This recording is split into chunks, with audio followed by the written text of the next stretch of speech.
ये है unsold paper solution 2023 के लास्ट ईयर के जो पेपर्स हैं उनको हम सॉल्व कर रहे हैं।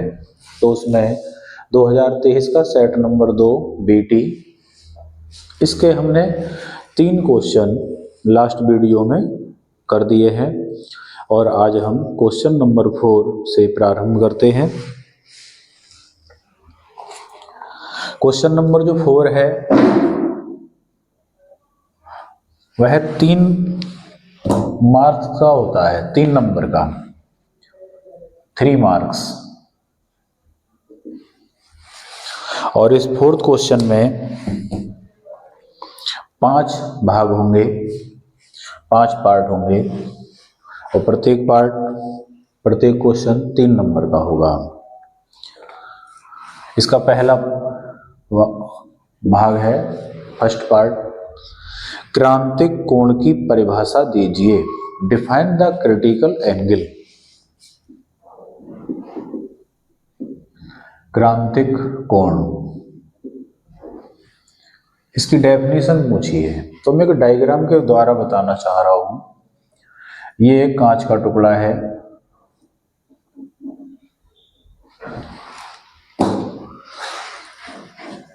ऊपर वायु है, कांच कहलाएगा सघन माध्यम, कंडेंस मीडियम, ये कहलाएगा सरल माध्यम या विरल माध्यम, इसे इंग्लिश में कहेंगे रेयर मीडियम। तो कांच है सघन माध्यम, ये है विरल माध्यम, कंडेंस मीडियम और रेयर मीडियम। तो जब प्रकाश की किरण सघन माध्यम से विरल माध्यम में जाती है, वायु में जाती है, तो अभिलंब से दूर की तरफ हट जाती है। जा तो रही है इस डायरेक्शन में, इधर को हटेगी। अगर हम इस एंगल को और बढ़ा दें, थोड़ी तिरछी और डालें, तो किरण और इधर जाएगी। और एक एंगल ऐसा डालें जिस पर ये किरण अभिलंब के लंबवत हो जाए। दोबारा सुनेंगे, कांच में से प्रकाश की किरण अगर वायु में जाती है तो अभिलंब से दूर हटती है। जा रही थी इस डायरेक्शन में, इस तरह चली जाएगी, क्योंकि उसकी चाल कांच से वायु में जाने पर बढ़ती है। चाल बढ़ेगी तो ये एंगल बढ़ेगा, दूर भागेगी। थोड़ा सा इसे मैं और तिरछा करूं, इधर को कोण बढ़ाऊं, तो ये इस सतह पर आ जाएगी, इस डायरेक्शन में। तो जिस कोण पर ये किरण अभिलंब से 90 डिग्री का कोण बनाने लगे, उस कोण को क्रांतिक कोण कहते हैं। इंग्लिश में क्या कहते हैं? Critical angle.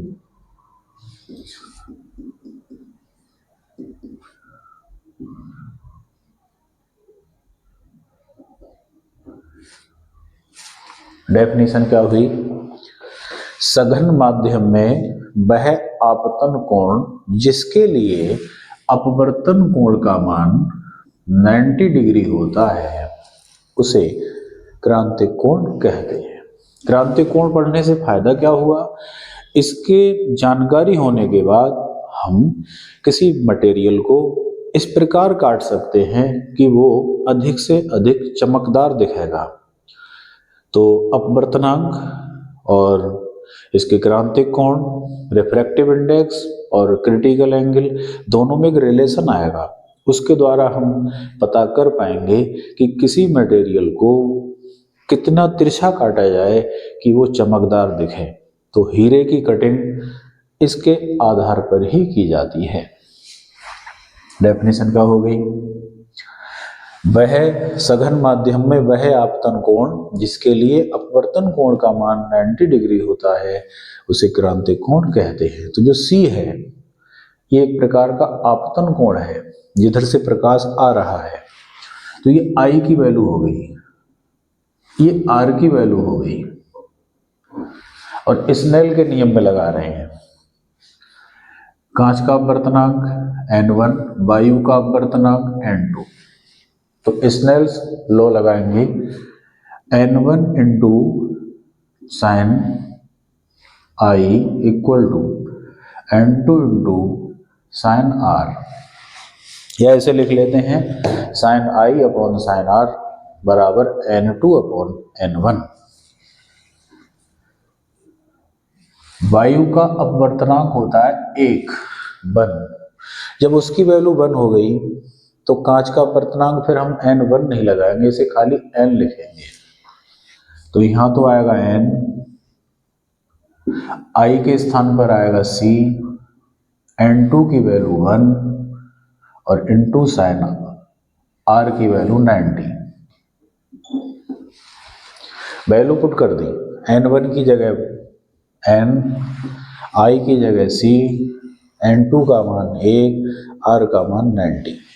तो यहाँ से हो जाएगा साइन C, साइन 90 की वैल्यू 1, तो 1 की 1 से गुणा 1, N आ जाएगा अपॉन में। तो क्रांतिक कोण की डेफिनेशन के साथ ये फॉर्मूले को हम लिखते हैं। फिर इसमें कुछ और पूछा है,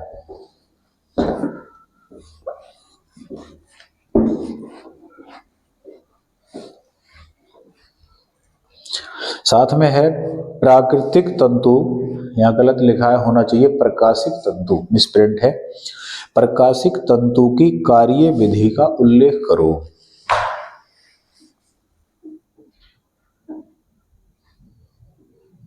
प्रकाशिक तंतु,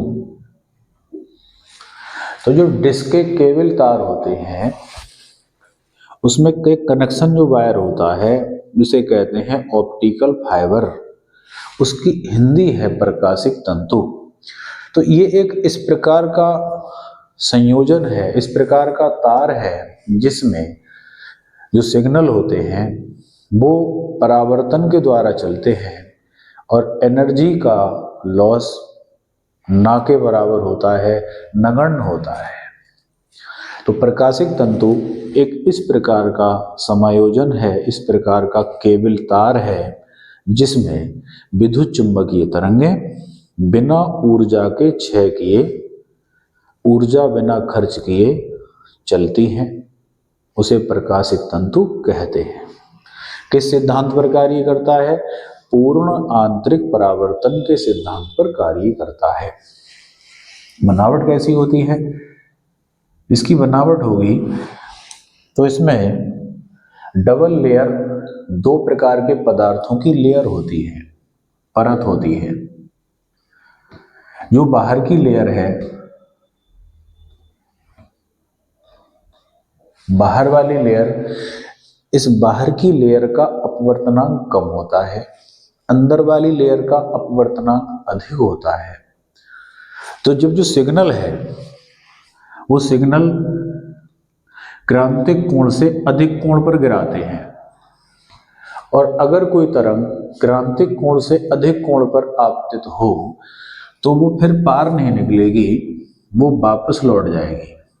इस घटना को कहेंगे टोटल इंटरनल रिफ्लेक्शन। अब इधर फिर तिरछी अधिक कोण पर गिरेगी, फिर वापस लौटेगी। तो इस प्रकार इस तार के अंदर लाइट का, तरंगों का पूर्ण आंतरिक परावर्तन होने लगता है। पूर्ण आंतरिक परावर्तन ये होने लगता है। हीरा अधिक चमकता है किसके कारण? पूर्ण आंतरिक परावर्तन। ये कब होता है? जब इस किरण का कोण जो बन रहा है ये बढ़ा दिया जाए, ज्यादा एंगल पर लाइट गिराई जाए तो उधर ना जाके वापस लौट आएगी। पारदर्शी पदार्थ में होकर भी पार नहीं जाएगी, वापस लौट आएगी। तो इस कॉन्सेप्ट पे काम करता है ऑप्टिकल फाइबर।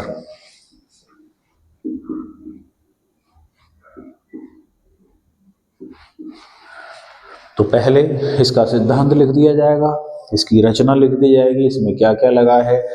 दो परत के दो प्रकार के पदार्थ होते हैं।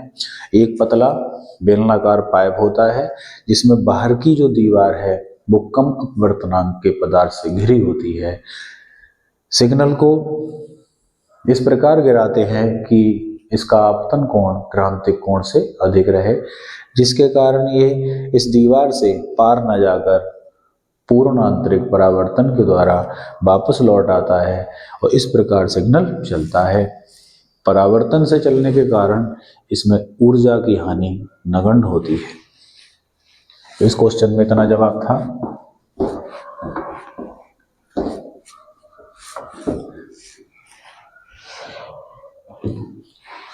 फोर्थ का है, ये हमने लास्ट वीडियो में कर रखा है, फिर भी यहां पर मैं फॉर्मूला लिखकर बता रहा हूं। क्वेश्चन में लिखा है एक धातु का कार्यफलन दिया है, कार्यफलन ये दिया है 2.5 10⁻⁻19 जूल। धातु में 6 × 10⁻14 हर्ट्ज आवृत्ति का प्रकाश आपतित होता है। आवृत्ति फ्रीक्वेंसी न्यू से लिख लेते हैं, 6 × 10⁻14 हर्ट्ज। तो संतप्त विभव बताओ, cut off voltage. Cut off voltage बताने के लिए काइनेटिक एनर्जी निकालनी होती है। किसी क्वेश्चन में अगर वोल्टेज पूछा जाए तो हम गतिज ऊर्जा निकालते हैं, और वो भी किस यूनिट में? इलेक्ट्रॉन वोल्ट में, जूल में नहीं। गतिज ऊर्जा इलेक्ट्रॉन वोल्ट में जितनी आएगी उतना ही वोल्टेज हो जाएगा। तो देखें, यह लेसन नंबर 11 से उठाया गया है और इसमें आइंस्टीन का प्रकाश वैद्युत समीकरण लगेगा।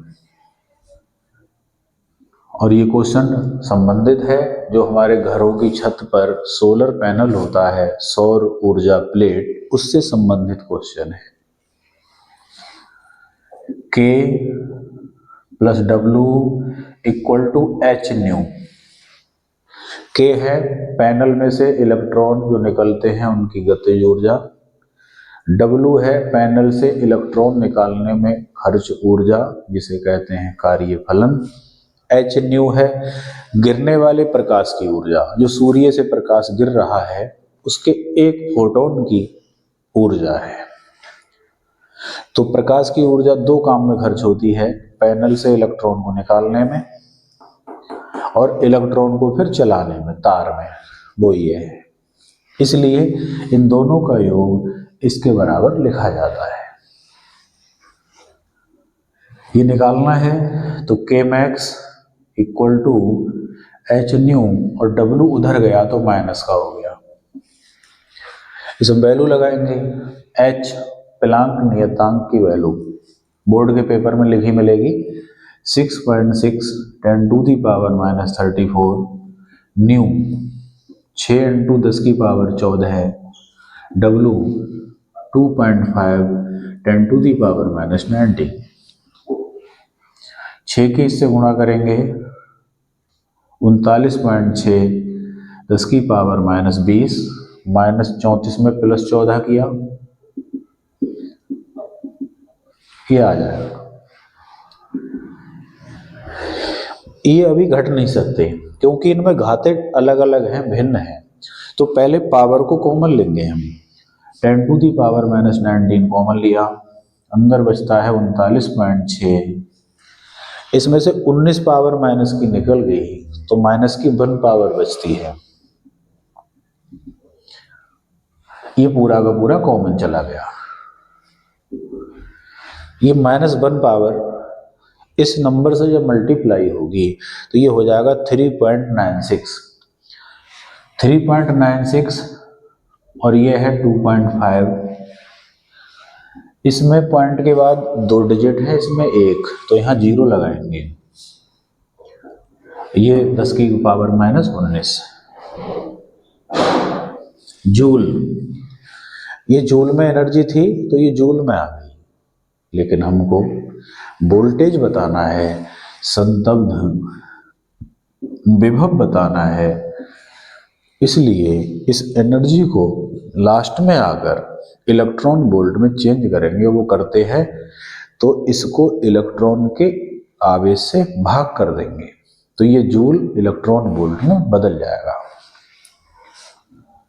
इसमें से घटाएंगे तो आएगा के मैक्स इक्वल टू, ये बचता है 6, 4 और 1, 10 की पावर -19।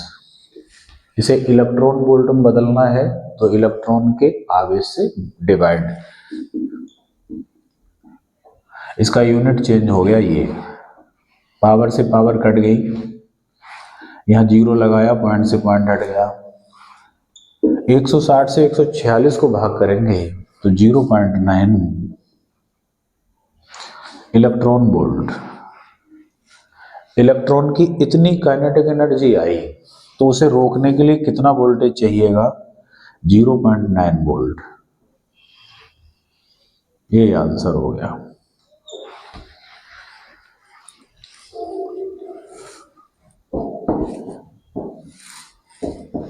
तीसरा पार्ट,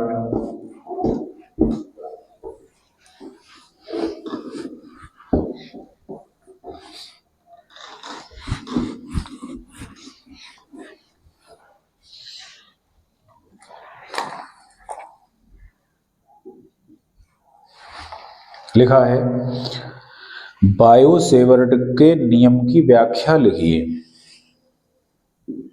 बायो-सेवर्ट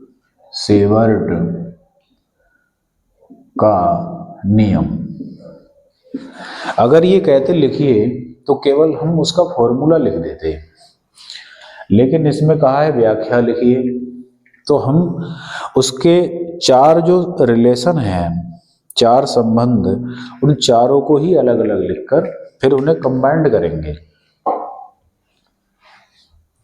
जब व्याख्या की बात आ जाती है तो हम डिस्क्रिप्ट करके बताते हैं उसको।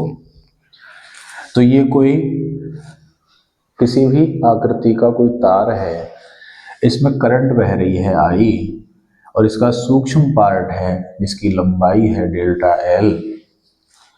तो जब किसी तार में करंट बहने लगे तो उसे कहते हैं धारावाही चालक, करंट कैरिंग कंडक्टर, और इसके छोटे से पार्ट को बोलते हैं धारावाही सूक्ष्म अवयव।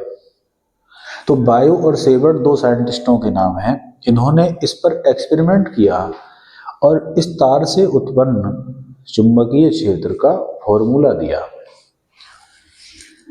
इस अवयव से, छोटे से तार के टुकड़े से r डिस्टेंस पर कोई पॉइंट माना P, जिसको मिलाने वाली रेखा एंगल बना रही है थीटा।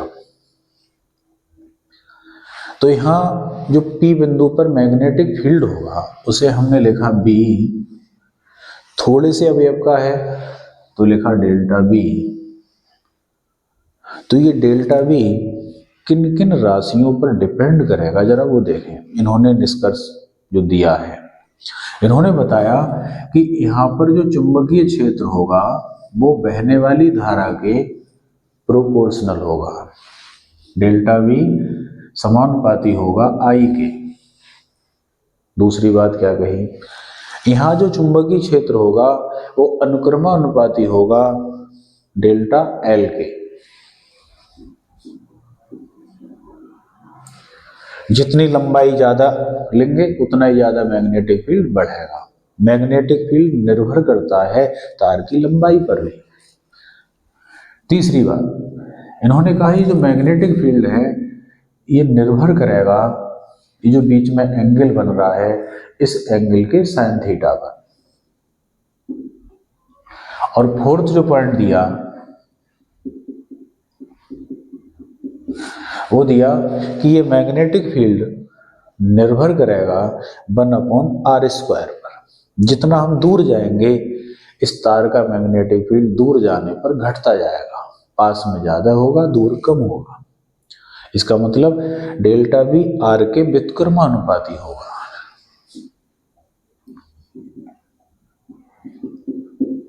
तो यहां इन्होंने 4 रिलेशन प्राप्त किए।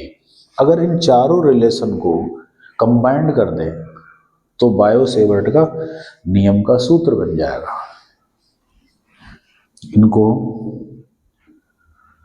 संयुक्त करने पर ये सब डेल्टा भी आ रहा है प्रोपोर्शनल, इनकी सबकी मल्टीप्लाई हो जाएगी I delta L sine theta upon r square.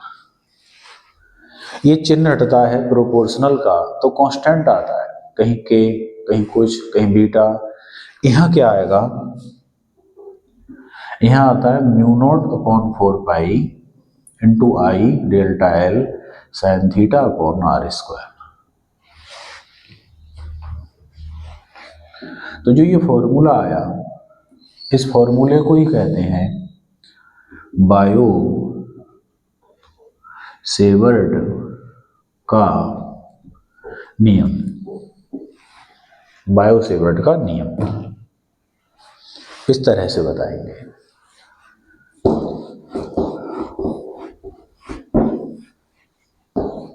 फिर इसी क्वेश्चन में एक बात इन्होंने और ऐड की है कि इस बायो सेवर्ट के नियम की समीकरण की सहायता से म्यू नॉट का मात्रक निकालिए। इसका मात्रक बताओ।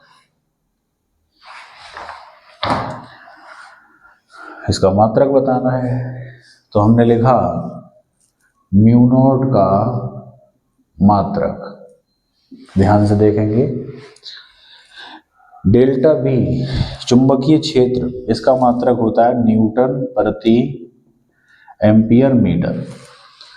इसका मात्रक निकालना है यूनिट, बाकी इसको छोड़कर औरों के यूनिट लगा दे रहे हैं। तो इसका ये लिखा इक्वल टू म्यू नॉट 4 पाई का कोई यूनिट नहीं होता, इसे छोड़ दो। आई करंट का होता है एम्पियर का, ए लंबाई का मीटर, एम साइन थीटा का कोई यूनिट नहीं होता है। अपॉन में आ जाओ, डिस्टेंस मीटर, ऊपर से स्क्वायर लगा है, इससे पावर कट गई तो 1 मीटर बचा यहाँ, इस मीटर से ये कट गया तो newton upon ampere equal to mu naught into A. और ये ए आ गया इधर अपॉन में, तो ए पहले से है तो ए की ए से गुणा हो जाएगी, तो क्या हो जाएगा न्यूटन प्रति एम्पियर स्क्वायर। तो इस फॉर्मूले से म्यू नॉट का मात्रक ये आएगा न्यूटन प्रति एम्पियर स्क्वायर।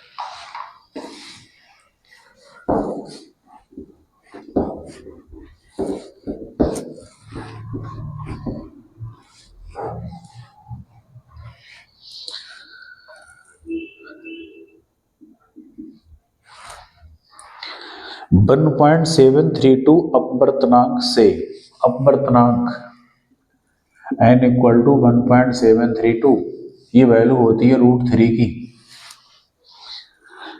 बने समबाहु प्रिज्म के लिए, एक प्रिज्म है समबाहु त्रिभुज के फॉर्म का,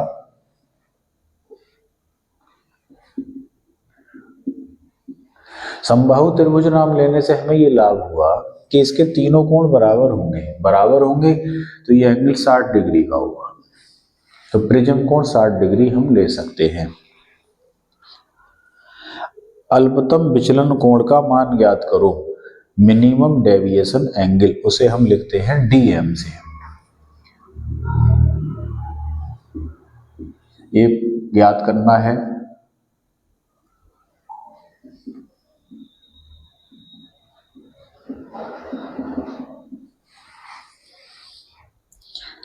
इस विचलन के लिए आपतन कोण क्या होगा,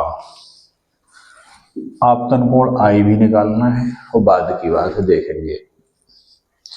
तो चूंकि ये क्वेश्चन है प्रिज्म से संबंधित, तो प्रिज्म के अपवर्तनांक का फॉर्मूला होता है n equal to sine a plus dm upon 2 upon sine a upon 2। ये प्रिज्म के लिए फॉर्मूला होता है अपवर्तनांक का। इसमें जो जो वैल्यू हमें पता है उनको हम रख रहे हैं। तो n पता है √3 sine a 60 degree plus dm/2 upon में है sign a/2 sign a 60 upon 2 मतलब साइन 30। तो अपॉन में क्या आएगा साइन 30। a/2 का मतलब 60 का आधा। ये क्रॉस मल्टीप्लाई से इधर आ गया। जब इधर आएगा तो √3 इंटू साइन 30 साइन 60 प्लस ये हो गया। और साइन 30 की वैल्यू होती है 1/2 √3 1/2।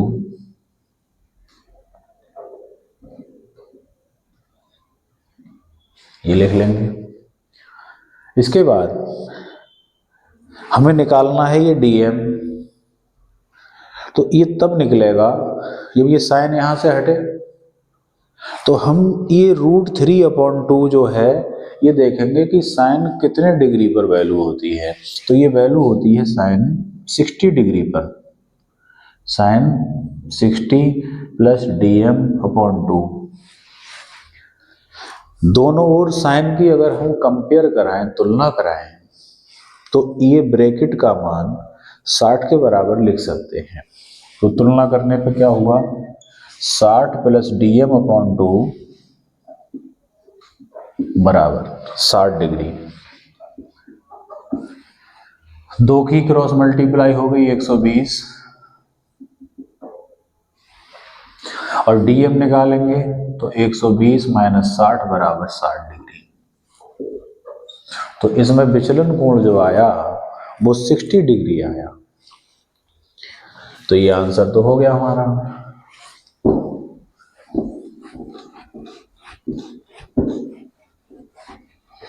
इसमें एक छोटी सी बात और पूछी थी, बोले आपतन कोण क्या होगा इंसिडेंट एंगल। तो ये जो फॉर्मूला लिखा हुआ है ये स्नेल के नियम से लिखा हुआ है, sine I upon sine r. I की जगह ये वैल्यू स्टैंड कर रही है तो आई निकालना है, इसका मतलब है ये ऊपर का एंगल निकालना है। तो आई की जगह पर ये आई की वैल्यू है a plus dm/2। a 60 dm 60/2 60 120/2 60। ये आंसर हो जाएगा। तो इस तरह से हमने ये गृहपाठ किया।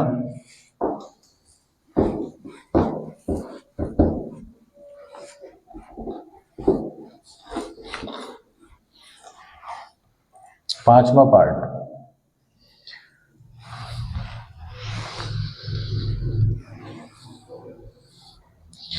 इसमें लिखा है एक समान चुंबकीय क्षेत्र B, मैग्नेटिक फील्ड है B,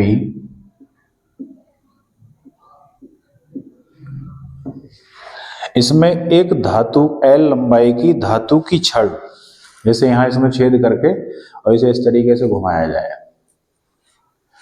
L लंबाई की धातु की छड़ घुमाई जाती है।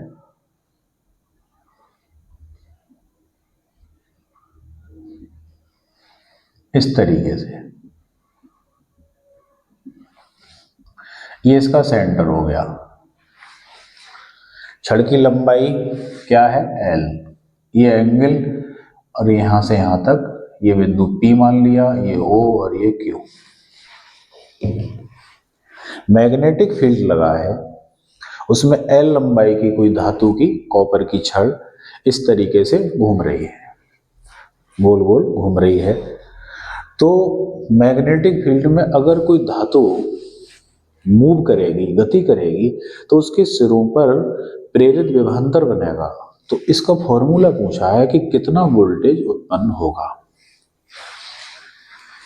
घूमने का कोणीय वेग क्या है ओमेगा, हम जानते हैं ओमेगा इक्वल टू होता है D theta upon d T, मतलब कितने टाइम में कितना एंगल घूम गई।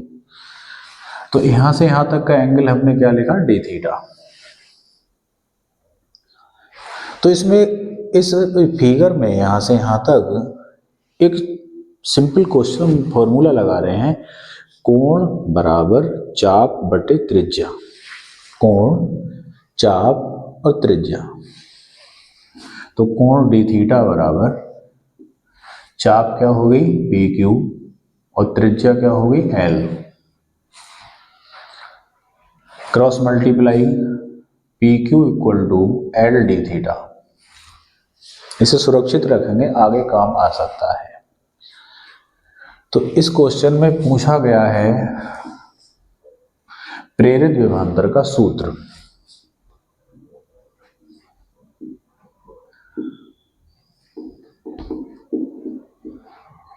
और ये क्वेश्चन लेसन नंबर 6 से हो जाएगा, विद्युत चुंबकीय प्रेरण से। तो प्रेरित विभवांतर का बेसिक फॉर्मूला होता है फैराडे के नियम का पहला नियम है, वो होता है E equal to minus d phi b upon d t, चुंबकीय फ्लक्स में परिवर्तन की नेगेटिव दर। अगर मैं इसका मॉड ले लूं तो ये प्लस हो जाएगा। मैग्नेटिक फ्लक्स का फॉर्मूला होता है phi equal to b a cos theta. Cos की वैल्यू 1 रखें तो फाई बराबर बी। तो ये आ गया डी, और फाई की जगह रख दिया हमने बी ए अपॉन डी टी। क्योंकि क्वेश्चन में दिया है कि चुंबकीय क्षेत्र यूनिफॉर्म है, कांस्टेंट है, तो वो अवकलन से बाहर आ जाएगा। तो D A upon d T ये आ गया इक्वल टू, आगे आया बी, यहां डीए आ रहा है, तो डीए के स्थान पर इतना एरिया लगा दें हम, ये इस फिगर का एरिया, और इस फिगर का एरिया हो जाएगा 1/2 इंटू त्रिभुज का क्षेत्रफल वाला 1/2 आधार इंटू ऊंचाई। तो आधार पर क्या है L, ऊंचाई पर क्या है PQ, 1/2 L इंटू, और PQ की वैल्यू L डी थीटा। तो ये हो जाएगा 1/2 L स्क्वायर डी थीटा। ये डीए के स्थान पर ये लगाना है 1/2 L स्क्वायर डी थीटा, और अपॉन में क्या था डी टी, वो ऐसा का ऐसे ही लिख दिया। एक लाइन और 1/2 बी एल स्क्वायर, और D theta upon d T की जगह हम क्या लिख सकते हैं, omega.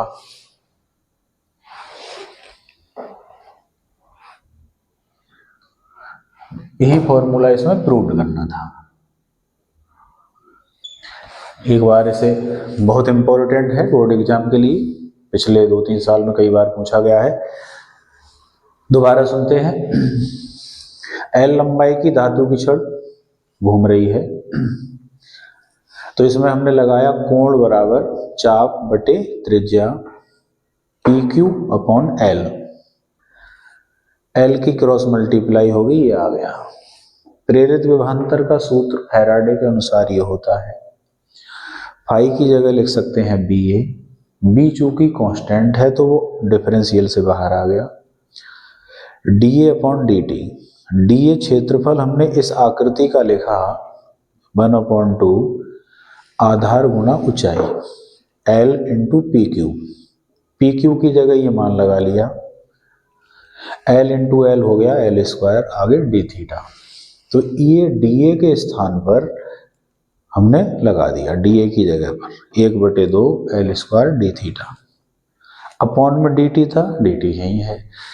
D theta upon d T कोणीय वेग होता है, एंगुलर वेलोसिटी, उसकी जगह ओमेगा रख दिया। तो यही फॉर्मूला हमारा प्रूव्ड हो गया। तो ये हमने इसके क्वेश्चन नंबर 4 के विभिन्न पार्ट आज बताए, और इसमें अगर हम और क्वेश्चन लेते हैं तो वीडियो कुछ लंबी हो जाएगी, अधिक टाइम की हो जाएगी, इसलिए हमने इसमें इतना ही किया है, और आगे के क्वेश्चन हम अगली वीडियो में करेंगे। धन्यवाद।